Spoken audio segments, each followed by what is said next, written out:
Welcome to Carrying Wayward, a supernatural podcast for fans who aren't ready to let go and newcomers to the series who are ready to jump in. I'm Marie Vigouroux. And I'm Drew Schulman. In this episode, we're diving into Supernatural Season 7, Episode 5, Shut Up, Dr. Phil. Let's get this show on the road.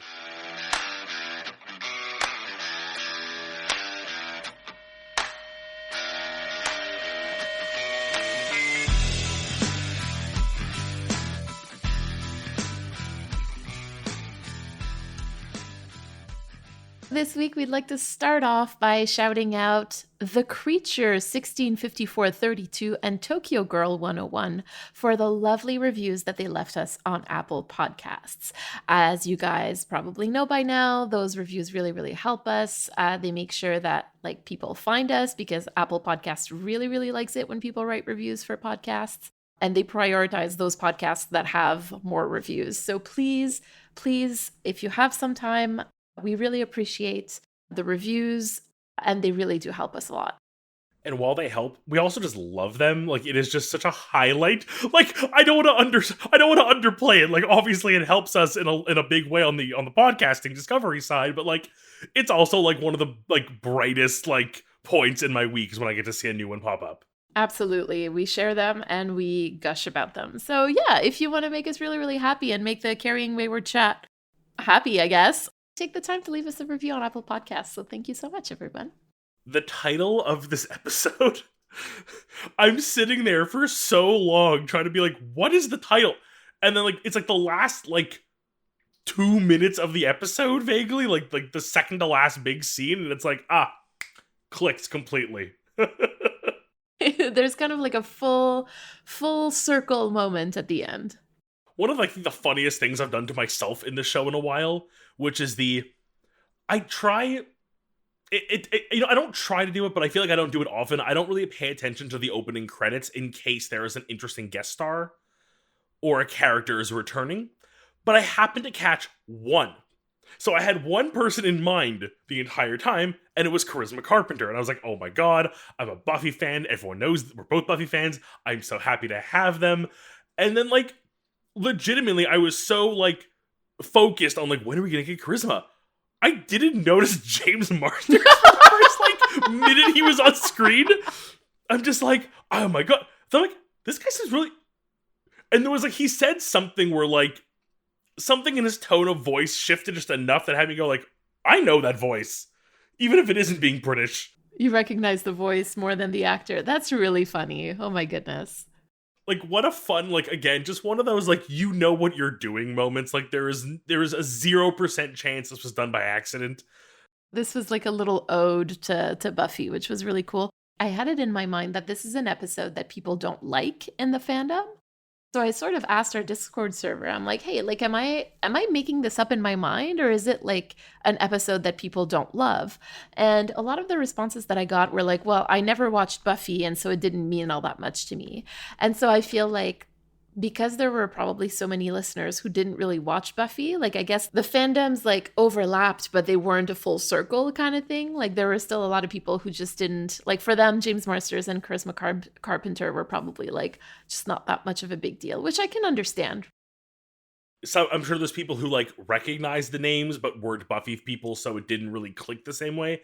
And then I'm sure there's people who were just oh, they're from a thing I don't know. Hold on, what did you think about it before you recap? It felt campy. Yes, very. The big reveal that they were both witches and they're both kind of using their powers to get back at each other, and there's kind of a going back and forth history with the two of them, just felt very caricature of witches we've seen in the series, where it's they're using it for petty revenge, but for them petty revenge does involve literal murder. But it isn't some grand evil scheme to raise the devil or bring about the end of the world. It's just it's a lover's quarrel with people whose powers are a bit much. Right. I completely agree with you. And I think that, again, this is really seen in the end scene when he goes I told you nothing happened with the Medici chick, it's kind of and it's funny because we've seen witch episodes before, and we've seen, particularly, I'm thinking about the provenance episode where like we see paintings, magic in paintings, right? And that felt scary, right? Like that was kind of like, ooh, like there's a haunted painting. But here it just kind of felt funny, like the paintings like melting, like the tone is so completely different to the previous witch episodes that we've seen and to like the provenance episode. So it just kind of feels like it is a tonal shift that's I think some people find hard to stomach. Like I'm kind of one of those people. And as much as and again, like I keep saying I'm like I love camp. I really do, but I just find that this going from serious to camp is a bit challenging for me. Well, I think that camp itself can kind of go both ways. You can be campy but still be serious. And then you can be campy and like play into it a little too much. Like here I felt it very much was an episode that was aimed at being funny more so than being, like a serious, like it was designed to feel serious. And it was only when we got the reveal that, oh, this is kind of not what we expected. We're kind of having the rug pulled out from underneath us. Does the campy aspect come through? I don't think it's necessarily you have to be one or the other. It's basically the shift from seasons 1 through 5 to now is kind of like hitting me. No, I agree completely. There is definitely a shift from the Kripke era to the post Kripke era we are currently in. And keep in mind that like season 6 also had some very campy episodes, but I found that they did it really well. Like it was really well done. I have issues with the way that this is handled in season 7. Like it feels satirical almost. I was gonna argue for a second that last episode felt like as much as like he was a very campy character, our villain of the week. I didn't feel the episode itself was as comedic. It was a much heavier episode despite having a very campy villain versus this week, which is a very campy villain pair who are much more played for comedy in the end. Even though the comedy does kind of fall on Dean and Sam a little bit towards the end in their like conversation. But I think you're right. I think there is sort of a shift now where like it feels like they're trying to be funny, but they're going too far sometimes and making the joke the whole episode versus just having a good laugh in an otherwise great episode. That being said, I still kind of love this episode in a weird way, but I think I love it for being so bizarre, not because it fit well. Yeah, I think overall, like this is an episode that I watch. Like it's not a skip for me. I don't generally skip it when I'm watching through. So, I mean, what am I complaining about, right? Like I don't know. Maybe I'm just being a hater. Maybe that's what's going on. I'm just being a hater. Hey, we're allowed to. How about you give us a recap in 3, 2, 1, Buffy? We have some classic witchy antics going on. The brothers are on the case. We've got weird death, unexplained, some weird things at the site. Oh, this is just having every, like sign of a witch. Dean even notices the dying plants, which is another witchy thing we've seen before. This is falling into place. They have some funny phone calls with Bobby, which I think were a little weird and I wanted to get into a second, but we'll deal with that. We then finally figure out, oh, the witch is clearly his ex-wife and she's doing all this to get revenge because he cheated. And then it turns out he's a witch and he's getting revenge because he's petty. And they're both just petty and having a lover's quarrel, as I said. And it results in a magical slapping fight over Sam and Dean as they basically play therapist to the two of them and make them realize that it's not that bad. And then, surprise, a Leviathan shows up at the last second, but gets knocked out by one of the witches who was there to save their butts, because even though they saved their relationship, they're still petty, and magic, and time. I literally thought you were going to say gets like, stopped by Spike, because like I was genuinely kind of waiting for that. I almost did. There was a moment where I was like, the hell was his name again? Damn it. I don't want to say James Marsters or Spike. I'm just going to say one of them. You had the opportunity to do the funniest thing.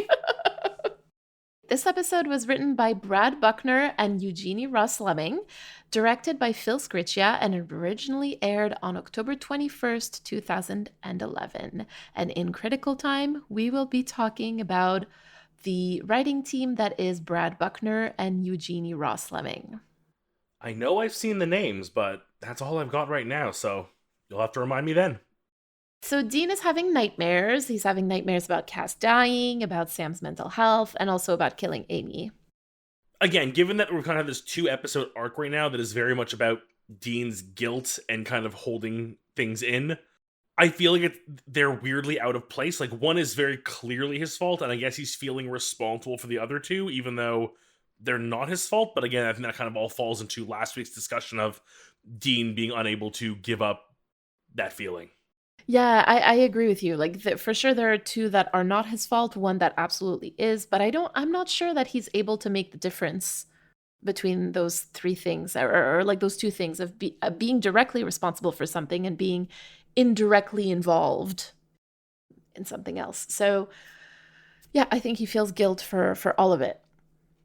He is also drinking a lot and often. And in this episode, we see that he's falling asleep drinking beer and he wakes up to drink some whiskey. We also see him drinking in the middle of the day from a flask. Early season 7 was kind of subtle of like, oh, there's just more cans around, or he just had to go to a liquor store this time. Till like now, it's like they're really kind of doing that thing where they're like, we want to make very clear we have a point to make here. So let's have Sam call it out with the flask and let's have it be very blunt. This is not the last time that we were going to get a character called Jenny Klein on this show, which is a very weird nickel to have twice. What's even weirder is I feel like we already had a Jenny Klein. Am I like... We have not had a Jenny Klein, but we have had a Jenny.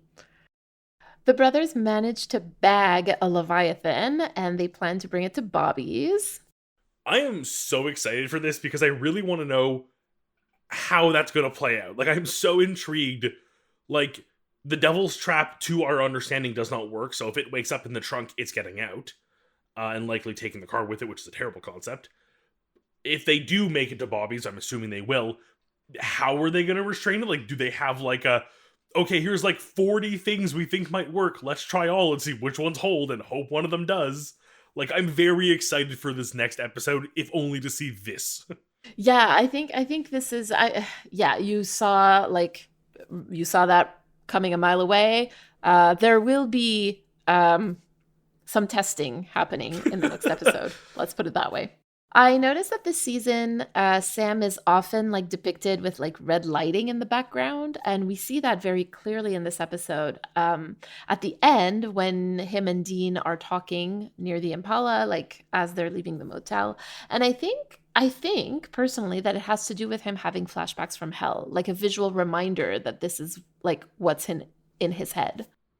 Oh, I love that. That is like such a nice like touch.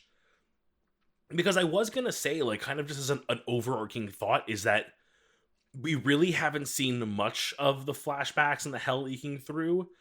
And it was kind of left on a very, like, unresolved point. Like, I understand he's maybe dealing with it better. Maybe we'll learn more about it. This is one of those, like, Soulless Sam things where in, like, 3 episodes I'll retroactively go, like, oh, this has been happening the whole time. Yeah, there you go. I think the whole goal of that is to kind of put that on the back burner because right now we've got to deal with Dean, right? Like we've got to deal with this and then we'll come back to it eventually.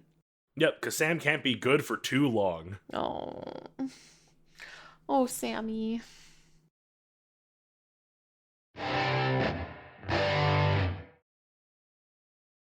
Our theme this week is withholding, and it's a combination of two words, right? With and hold. With being a word from Old English that means like against, opposite, from, toward, by, near, like it to kind of depict all of those things.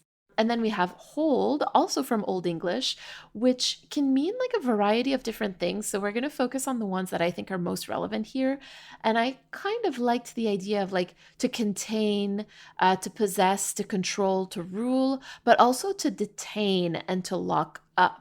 And I think that this episode, I like the idea of withholding as being like the action of holding something back, like to keep your thoughts locked up, so to speak. Because there's like a clear mirroring of the Starks and the Winchesters in this episode, and both families are withholding stuff from each other. I think it's made even more clear because Sam points it out at the end. To me, this had like, you know, those early season feels when they were every single time that there was like a conflict on screen that wasn't related to the Winchesters, it was actually about the Winchesters all along, you know, like this was very, very clear, but it just kind of lacked the subtlety that we had like in early seasons. Like you said, Sam calls it out like openly in this episode. So it didn't feel out of place for the episode, which is a weird thing to say. And I feel like it's not the first time we're seeing them like clearly drawing the line for us, but I think it just adds to Sam's everything this week. That's an interesting way to look at it. I have trouble not looking at it critically and just to think that this is like a lack of sophistication in the writing personally. And because we've seen it before and I've kind of always thought that, but like when it's called out openly, I'm like, okay, well, like, that's our job. We can do that. You don't need to do that. All right, so let's start with Dean this week because Dean, again, is the poster child for our theme because he's the one withholding the truth from Sam. The issue is that by keeping this big secret that he's keeping, he's creating those situations where he has to lie even more, and then he has to lie even more, and then even more often, like in order just to be able to keep the secret. And that kind of creates like this mountain of lies that he's just now having to keep on top of. Clearly Sam can see right through it, and we're going to talk about that, or at least how that affects him in a moment, but it's creating a rift between them. Yeah, with Dean withholding not just his feelings and his anger from Sam, and we've seen this season, with Bobby, how often he would often make fun of the I'm fine moments. He's preventing himself from feeling peace. And we as an audience can see how letting go and allowing yourself to be heard and getting out of benefiting Sam. But despite seeing a clear example of his workings, Dean's without peace for himself. And he is just like withholding is such a clearly good term, and it's such like a like I want to keep using the term over and over again because he really is not just withholding information from his brother and from the people who care about him, but he's withholding from himself peace and like peace of mind and freedom. Ooh, I really like that actually. How do you think it would go if he were to tell Sam? I have a really weird thought about this one, okay? I'm here. I'm here. I think the big number one thing is that obviously the fear is how Sam would react. But I think there's a part of Dean that also fears Sam accepting it. Okay. Because I feel like that would put him under like a new layer of like guilt.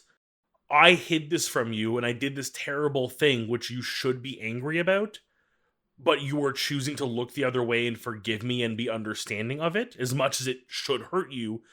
The obvious reaction is oh, you went behind my back. Like, yeah, we all expect. But I think there's a part of Dean that is seeing this new peaceful Sam, this Sam who's more understanding and able to almost more intelligently work through things like this before being as reactionary. And I think Dean is truly afraid of what happens if he is understanding and we then continue to work through this. Like, is it a road I want to walk down right now? Do you think he's afraid that like this is a Lucifer thing where he's like not really caring about it, or less so? I think it's more of the example I think of is you see it on a lot of like sitcoms where it's like the admitting to something you did wrong and the parent being like, I'm not mad, I'm disappointed. And like, it's almost like, I wish you would just yell at me and be mad because then we can get past this and it would be over. But if you accept this and explain how you're feeling to me, we then have to work through this. And I then have to like, it's not just, okay, you got mad, you punched me, fight's over, we can go back to normal, everything's done. It's there is something lingering. There's more of a conversation to be had. There's growth to be had. And I think there is a fear that while he knows the killing Amy thing is truly the core problem here, the other things he feels guilty for, which we kind of know he's not guilty of, i.e. Cass dying and Sam's, hallucinations, he's going to have to start reeling with those things, and he's afraid of walking down those paths and seeing an end result where he truly gets told by someone he trusts, yes, it's your fault. okay, so like this is like more displaced anxiety. Like it's easier to be anxious about something that you caused than about something that you have no control over, kind of thing. Because that's it, yes. There's always a chance that something comes up and he can suddenly, like, it's wiped from his plate. Like, oh, We find out that Amy actually had a horrible kill record and he should have done away with her in the first place. And like, okay, woof, this is all over and I was in the right.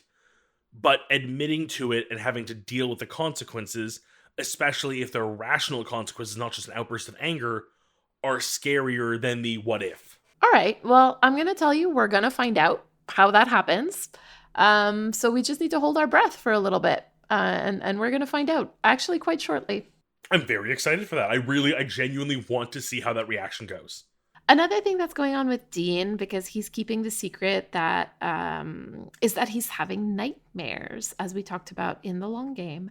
But what I find interesting about these nightmares is that there's like visions of Cass dying and Sam like shooting into the air. And we both know that these were like deeply, deeply traumatic to Dean. And these memories are side by side with those of Dean killing Amy, which to me are kind of signaling that like killing her was actually traumatic for him too, even though he's kind of explaining it away as like just killing another monster. And I think that my question here about Dean in this episode is like, what's hurting him the most? Is it the memory of killing Amy in secret from Sam or withholding the information from Sam? So I think this does tie into your last question, and I really think it's the withholding it from Sam part that's getting to him. Because in the end, he is, like you said, he's rationalized killing a monster, but he has not rationalized betraying his brother. I would usually agree with you, but the way that the things are showed in, like I said, like because of what they're showing, because if it was lying to Sam that was traumatic, then they would show him lying to Sam in his nightmares, right? But he's actually seeing the death of Amy, or his murder of Amy, to be more precise. And so I'm like, I feel like maybe the murdering, was also traumatic for him.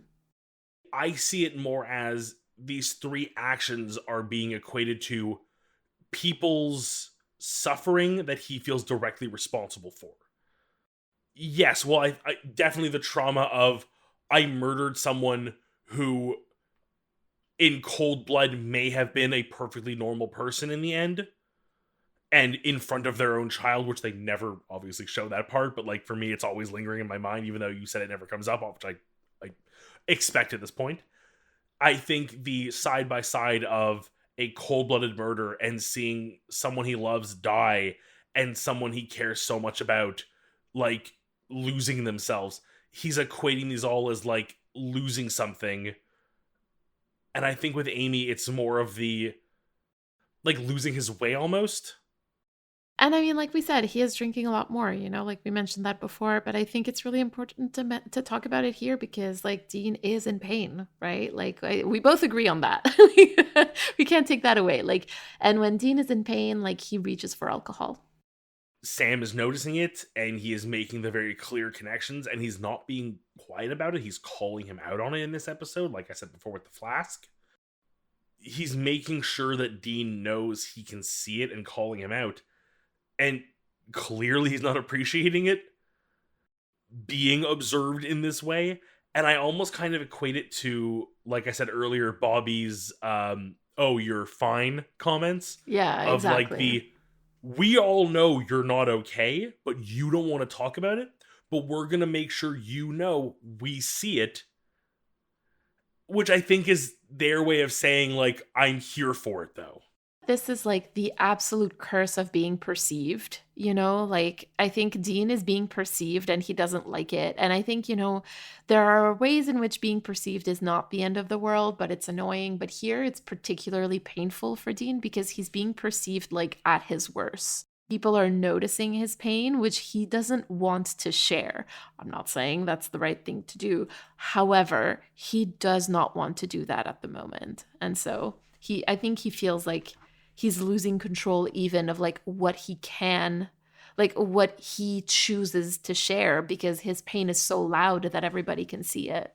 Which I think is just forcing him to want to hold on to it and hide it even more. Exactly. Withhold it, one might say. Exactly, to maintain some sense of control. Oh, Steve. It had been a while that we hadn't done that. But It's like, been a while Dean? since we've had a moment like that, but Dean's really been like Getting the sympathies this week. Dean's been hurting.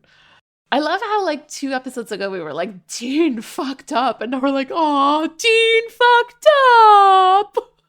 The more I think about the killing Amy thing, and the more it becomes, like, part of the arc of this season, more than just a one-off kill, the more I'm becoming not accepting of it or understanding of it, but, like, I'm seeing its point in the story as not just a ice-cold killing for killing's sake, but a unfortunate tool used to grow the character in some way that we're going to hopefully get a payoff for down the road. Right. So if anybody who's listening to this has listened to the episode of Monster of the Week, where the recap episode for the Winchesters, on which I was a guest, it came out about a little bit over a month ago. I talk about how watching the Winchesters has really informed how I look, particularly at these choices that Dean makes in these seasons that we're going through right now. And this is one of the things that I found that the Winchesters really helped me understand better. Go have a listen if you want a bit more context about that, because I can't share too much with Drew here, but, you know. I was about to joke, like, oh, go listen to it. Clearly No, you cannot. In a few Absolutely years. not. Yeah, in a few years you can do that. But yeah, for anybody else, you can definitely go have a listen. Sam. So again, in this episode, he's on the receiving end, right? Like, he's dealing with Dean's refusal to tell him the truth. This isn't the first time that we sort of see that, right? Like, we saw it already with, like, the big secret that John told Dean at the beginning of season 2. But here we're dealing with Dean not wanting to tell him about Amy. And it is affecting him the same way that it was in season 2. And with reason, right? Like, when the person that you spend the most time with is holding something back from you. I mean, I don't know about you, but it really affects me. And I start, like, overanalyzing everything, and I wonder if it's in my head or not. And, like, I wonder also, like, why it is that they feel like they can't speak to me about it. And I can only imagine that Sam, in his, I sort of hate to put it that way, but, like, in his fragile state, is probably, like, ruminating all this even more. I mean, fragile state or not, it's definitely something that's going to linger with him, but you then add the extra layer of hell memories leaking through and Lucifer potentially fucking with his head, it's only going to make it worse. Because despite all of that, he seems to have turned over this new leaf in his outlook on life and seems to be weirdly at peace in a way we've never really seen him. Like, maybe, like, pre-Jess's death in episode 1 piece. And he's now trying to extend those same compassions he's allowed himself to Dean, but Dean just won't open up, and you can't help but feel for Sam that it must hurt to have the person you trust the most block you out emotionally after you were finally able to open to them. You know, you have all this time where, sure, I don't think Dean was ever asking Sam to open up to him, although he kind of does from time to time, especially when it's, hey, what's wrong? So here Sam is going, yeah, I'm feeling better. I have figured some stuff out. I'm in a good place. How about you? Blur, talk to the hand. Yeah, exactly. And, like, I think that we see that at the end of the episode when they're talking, and, like, Sam is, like, literally trying to coax the secret out of Dean, and Dean's just not having it. You know, like, I don't know why, but all I can think about is, like, Arrested Development. Like, Job's not on board. Like, Dean's not on board with this at all. Like, Sam goes, we're good, right? Because he's like, is it me? Is the big problem that you're having right now about me? Like, it's not, right? We know that it's not, but Sam doesn't know that it's not. And I know that when I'm in those situations, I'm always like, oh, it's me. I'm the problem. Like, 100%. The issue that's going on with them is about me. And, like, I don't know if that's vain or self-centered or whatever, but that's just the way that I react. And so I'm imagining that Sam would react at least in a similar way. So I don't know. I believe the term you're looking for is human. That is a human thing that humans do. I refuse to believe not everyone does it, because God knows I do. We'll talk about that in my reflections this week. But this moment, I think, like, this is the most important moment for Sam this week, because this is the moment where Sam feels defeated. You know, he's realizing that Dean may not open up to him the same way he wants to open up himself. And in that moment, he reaches one last time to what it is he's truly after, and it's the like, am I the problem?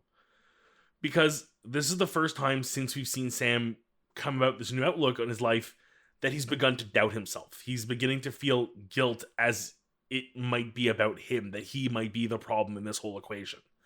Oh, poor Sam. He's also going through it. Did you notice that moment when Sam and Dean, like, they run into Jenny's apartment and Dean immediately goes to her and Sam immediately starts looking for the coin? Because I really loved this moment because it shows us two things. The first being that even though Sam is not well mentally, Dean still trusts him. And the second thing is that even though Sam and Dean are like more and more at odds as like the episode advances, with Dean withholding that secret, they're still perfectly able to work together. And I didn't bring this up in the long game because I didn't think it ever made it on the podcast. But I'm pretty sure that this is a dynamic that we've seen before where Dean does the carrying and Sam does the fighting.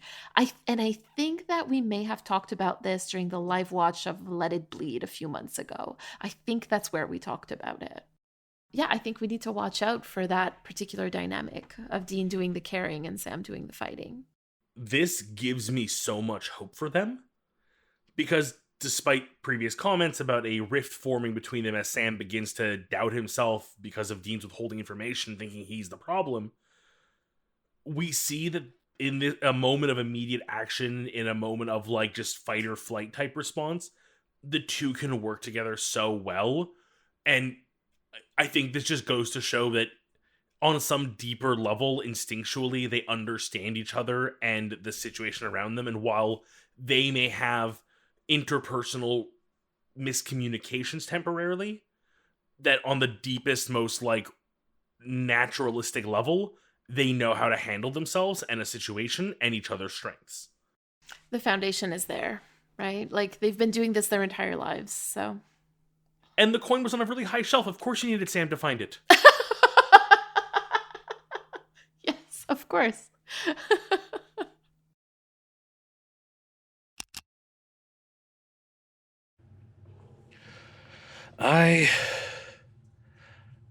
I've never been to therapy before. I don't really think it's for me.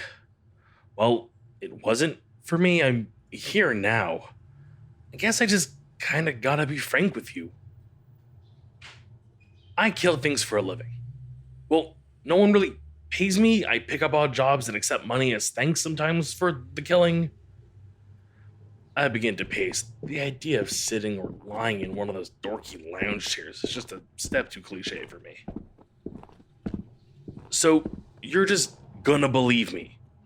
Okay, fine. You know vampires? I've staked them. Werewolves? I have like 12 different guys to get silver bullets from.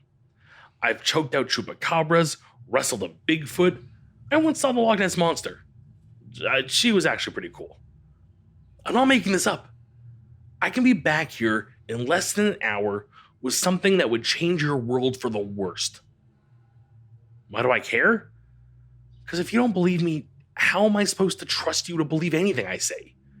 You want me to talk to you and get crap off my chest, and I'm just supposed to tell you all of my darkest secrets when deep down I doubt you're taking me seriously at all? If I'm going to take the time to fill you in on who I am, you gotta be ready for all of it. Yeah, I don't have many people to tell this to. That's why I came to you. I figured you shrinks are like supposed to be good at this listening thing. I stop and fall to the couch, my head in my hands. It's not easy dropping this kind of info on someone. Folks usually run. No, I haven't told many people. I don't often try this with folks who aren't, already in on this whole stuff, or why would I? It would scare them off. No, I don't know that for certain, but you can imagine. Look, you're an exception. I'm paying you, aren't I? I mean, I will after the session, I guess. Yeah, I guess I can't know that for a fact, but yeah, I mean, you're technically right. I don't know until I try, but I mean, how would someone normal react to finding out they have a ghost haunting their office and I'm here to find their missing treasure to burn it so I can send their spirit away? Oh, on that note, you don't happen to have the prized possession of some 16th century countess lying around, do you?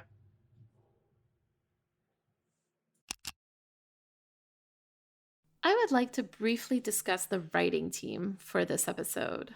Now, as a reminder, this episode was written by Brad Buckner and Eugenie Ross-Lemming, a team that's going to come to be known as the portmanteau name Buck-Lemming. I do want to mention here that Eugenie is married to Robert Singer, who is a writer, director, producer, executive producer, and co-showrunner on Supernatural, like literally from the very beginning. So Brad Buckner and Eugenie Ross-Lemming were part of the original writing team on the show in season 1. You might remember their one single episode so far, Route 666. And yes, that is the racist truck episode. Well, they're back on their bullshit with this episode, and this is supposed to be like their great comeback. They're going to be writing about 3 to 5 episodes each season from now until season 15, and so we're going to need to buckle up. I'm going to give you a hint that a couple of their recurring themes, like the first one being how much they love Lucifer and Mark Pellegrino. They also really like to write about the lengths to which Sam and Dean are going to go to save each other's lives. You know, all things emotionally healthy. They seem to love killing off characters too, but we're going to talk about that later. And I'm talking about this here because I have a bit of a challenge for myself for the next 8 seasons. Because the thing is, like, there are times where I'm like, ugh, this episode really bothers me. And I really can't quite put my finger on why. And then I'll go see who wrote it. And I'm like, oh yes, this was Buck-Lemming. This makes sense. So I think I would like to better understand what it is about their writing that annoys me, and to see if I can maybe, I don't want to say change my mind, but almost like just to kind of see how I feel about that if I really explore that on this rewatch. Well, I would not have expected this episode, which, like I said, I kind of enjoyed, to be brought to me by the same powerhouse duo that gave us that episode. Oh my god, the racist truck! I can't believe it. It also weird that I like know the term Buck-Lemming. Like, I feel like I've heard the portmanteau used before, but never like made the connection that it was like two people's name was a portmanteau. I thought it was just a name. No, yeah, I know a lot of people think that, but no, it's Brad Buckner and Eugenie Ross-Lemming. Also, the connection between Eugenie and who are they married to? Robert Singer? Yeah, that was unexpected as well. So much information revealed here. I mean, you know, I hate to claim nepotism when people are married to other people, but I feel anyway, we'll come to our own conclusions upon rewatch. I think that this does need to be stated. Genuinely, I am intrigued, if even a little excited, to see what other episodes they give us. While I think you've set me up on a path of not to expect great things, I'll be intrigued to see what happens in these episodes to really kind of give us this sour taste that I'm sensing. But the thing is, and I do want to be really fair, like, they have like some episodes that are really good. Like, so we'll see. I want to look more at overarching themes for what they're writing and kind of understand my reaction to those better, basically, is what I'm trying to say.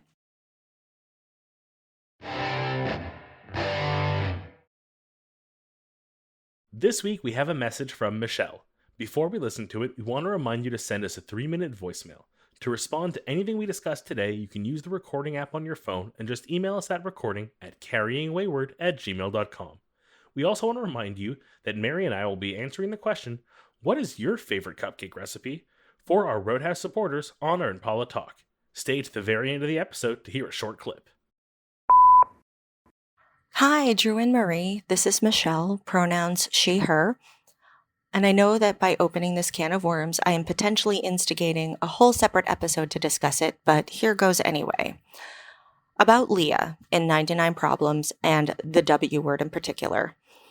The Whore of Babylon is a metaphor described in Revelations chapter 17, verses 1 through 6, and it is about the city of Babylon, not a person.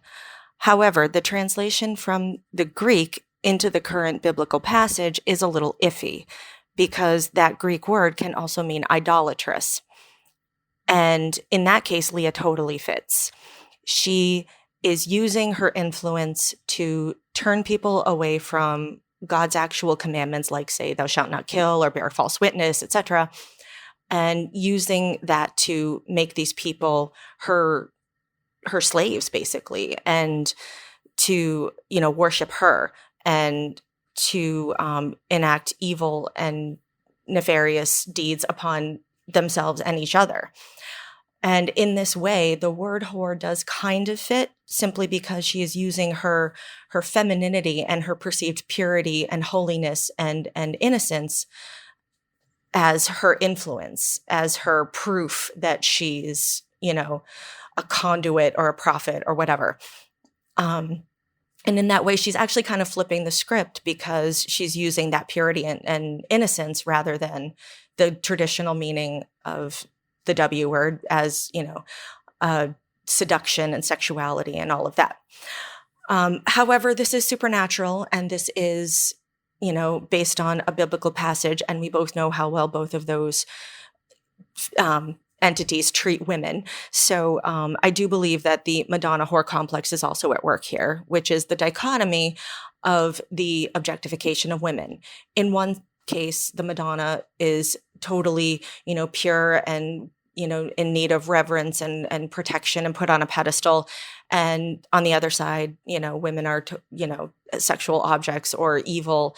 And in either case, women do not have actual agency or value outside of how they're perceived by men. And though I do think that there may have been a bigger message about never believe anyone who has all the answers, I do also think that it has to be a woman who is, using her feminine wiles to tempt and distract and, cause evil things. So yes, the word whore is definitely, an insult and misogynistic here, but there is also a bigger meaning that doesn't necessarily mean in a sexual way. So I thought this was really an interesting dichotomy, and also, again, still problematic. But I'll probably be back with more on Leah, because there's a whole other side to my thoughts on her that have nothing to do with this necessarily. Anyway, love the podcast. As you know, longtime listener, and I love you guys. Bye. Michelle, that was mind-blowing, honestly. Like, I think one of the things I really, really love is when people call in with like actual information about Bible, like about the Bible and about biblical interpretations, because that's truly something that I have no idea about, and I do not feel comfortable going into. I tried at one point and it just didn't go well. So I would really prefer to kind of not touch it, even though I know that there's probably like a well of information that we're kind of missing out on. But yeah. So thank you very, very much for that. And it got me kind of, I liked when you talk about how, it's kind of hard to trust or to assume positive intent, I guess, when it comes to supernatural and the Bible speaking on women. And it kind of got me thinking about maybe like a conceptual triangle of like supernatural doesn't quite get the Bible, really doesn't get women. The Bible doesn't treat women really well, and the Bible has no idea about supernatural. Like it's I don't know. I'm just kind of like riffing off of that. Maybe I'm just tired, but I completely agree with you when you're like not quite trusting of supernatural to really have the interpretation that you gave us at first of that Bible verse. For a lot of reasons, not that, the people who are writing aren't well versed in the Bible, but like you said, I think that the Madonna whore complex probably has a little bit more to do here, if only because of like Supernatural's history in the way that they treat women as characters on their show. So thank you so much for sending us this. Yeah, Michelle, thank you. I will always praise people for sending in more well understood concepts than we know. The Bible being a great example of this. So getting kind of a like more understanding look at it, I was like blown away right away. And like right away I was like, yup, this is like my new official view on this episode. I'm calling this my way of viewing it because it gives a better light to the character and to women in general, and it actually makes more sense in my mind, honestly. We are reminded by you that yeah, the Bible and the show tend to have a poor track record and representation of the female variety. So while it's hopeful thinking, I think I understand where you're coming from, but ultimately what I really want to focus on here with this voicemail is the interpretation, the more knowledgeable view, and the ability to even present other angles. Because I genuinely prefer this. I think it makes more sense. And while I am willing to put money that was not the intent of the writers, again, that's just my opinion. I like this view better, and I prefer it from a viewing standpoint. So, as always, thank you for sharing more knowledge, for deepening my knowledge on a subject I'm not well versed in, and making the show that much better, in my opinion. Thank you. And definitely send us that extra voicemail about Leah.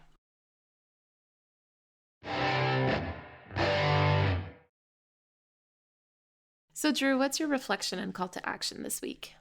I feel so much for Sam. I know you touched on it a bit as well, but there is that instinct that and I'm sure most humans have, where you are very quick to put yourself as the problem and think that something going on with somebody else who doesn't want to talk about it or divulge it is doing it to hide it from you specifically. And I think this episode also does a great job of reminding us that that's really not the case a lot of the time.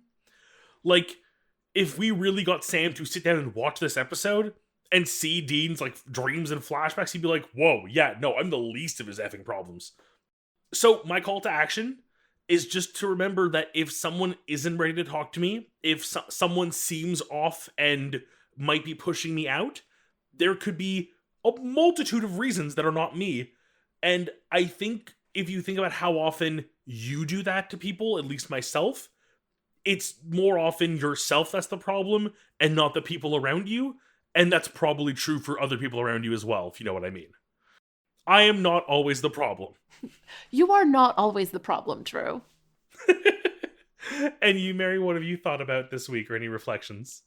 Well, so one thing that I've learned about myself lately is that I am a people pleaser and I fawn. And for those who don't know, fawning is when you're faced with conflict, some people are going to fight, some people are going to flight, and some people are going to freeze.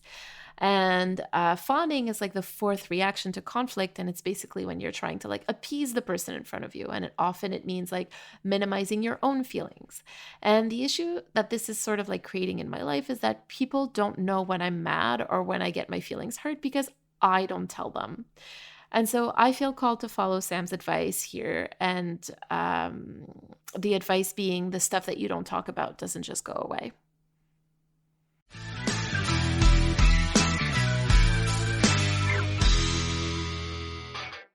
You've been listening to Carrying Wayward, a supernatural podcast produced by Rochelle Castellano, hosted by Mary Vigouroux, and myself, Drew Schulman. Thank you to everyone supporting us on Ko-fi or Patreon, and an extra thank you to our bunker supporters, Elle, Jeremiah Thomas, and Simone. This week, we'd like to thank Michelle for her message. You can go to carryingwayward.com for the links to our merch store and all of our socials. If you'd like to support us, you can become a patron or a Ko-fi subscriber. You can also leave us a rating on Spotify and a review on Apple Podcasts. Carry on, our wayward friends.